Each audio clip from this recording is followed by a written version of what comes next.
Welcome to Bits and Pieces Quilting. Today I want to share with you some upcoming projects, so stay tuned.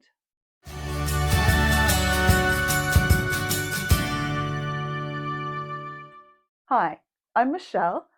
I recently shared a video of some completed projects, and in today's video, I want to give you a sneak peek into some of the things that I'm going to be working on in the future. Some of these will turn into their own videos, others are just projects I'm interested in working on, so let's dive right in. I've got 5 upcoming projects I want to share with you. The first is going to be a table runner, and I've got 2 different fabric sets that I'm going to use. Both of them are, believe it or not, Christmas themed, and I say that only because I bought them at a discount after this past Christmas. This really cute pattern has some little Christmas balls in it, and so I guess that's what makes it Christmas, with these really cute little red birds, and then it goes with this really cute parrot fabric. And I'm going to make some table runners. This is an original pattern called 3-Course Meal, and I'll have a tutorial and the full pattern once it's ready and written. But I am looking forward to making this project because it also has a bonus project. So you'll have to stand by and wait and see for that video to come out. I have these red and pink fabrics, and then I also have these really cute Australian Christmas fabrics. I don't know if you can see them on camera, but there's a little platypus with a Santa hat on, and a little echidna with a Santa hat, and the koalas with Santa hats, and more platypus with Santa hats. So I'm going to make some table runners out of all of this with my original pattern. So I hope you'll tune in and stay tuned and wait for that to come. Another project I'm really excited about is handbags. I think I am joining the handbag kick. I got this from Amazon not that long ago. Thank you, Amazon. And it's all of the purse bits and pieces. It's all of the D-rings, or I guess these aren't D-shaped, but you know what I mean, those little pieces to go for handbags, to make the handles of handbags, the little lobster claws, the little things that you need to adjust the width of the handles, the little snaps for closures and things. So, oh, and these are the D-rings. So I have a ton of those pieces, and I have some polyester webbing, and then I have at least 2 fabrics that I'm really interested in making some handbags with.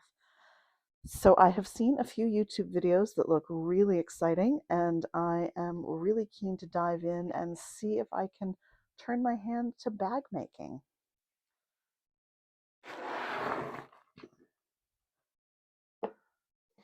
I also recently cut up a lot of Christmas fabric. So the next 2 projects are Christmas fabric projects. The first one, I'm going to make a project called Hills and Valleys. I've already made one Hills and Valleys quilt, and it turned out really well. It really appeals to my scrappy soul, and it's just a great way to use up little bits and pieces of fabrics that aren't really enough to make anything else. So I have cut a whole lot of my fabric pieces of the Christmas fabrics for a Hills and Valleys quilt. And this will be really wonderful for one of those Saturday afternoons when I just want to push fabric under the sewing machine. Everything is just about cut. I need a few more background pieces, but that is ready to just put through the machine. So I'm looking forward to that one. And then I also used the leftover Christmas fabrics to cut it all up into 2-inch strips. And from these strips, I will make a half log cabin. So I have the patterned 2-inch strips, and then I have some various whites and whites with polka dots that are going to be the light part of the half log cabin, all out of Christmas fabrics. So I think that's also going to be a really fun project for one of those days when I just want to sit and sew.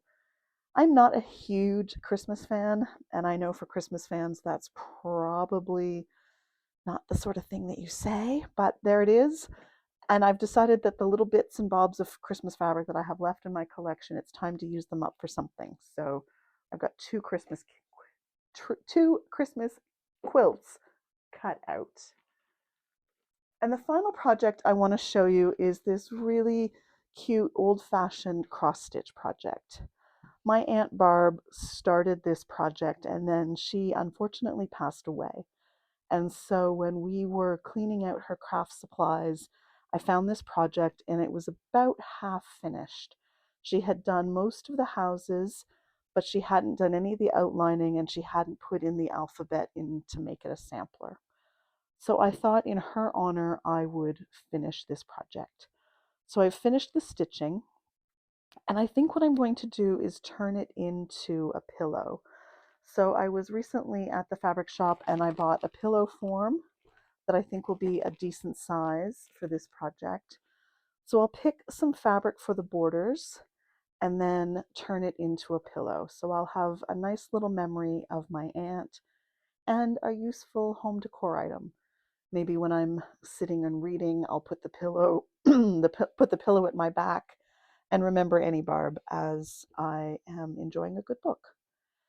I'll probably make a video to show you how I turn a cross stitch project into a pillow, so I hope you will tune into that as well. Lots of projects to work on, some easier ones, some more challenging ones. I think the bag making is going to be particularly challenging, but I think also really interesting. A couple of original patterns here, and some items for tutorials. So I hope you'll join me as we go forward with these projects. Thanks very much for watching the video. I hope you enjoyed it. I'd love to hear from you in the comments down below about some of the projects that you're working on. Don't forget to visit my website at www.bitsandpiecesquilting.com. Enjoy the process and make the very most of your fabric bits and pieces.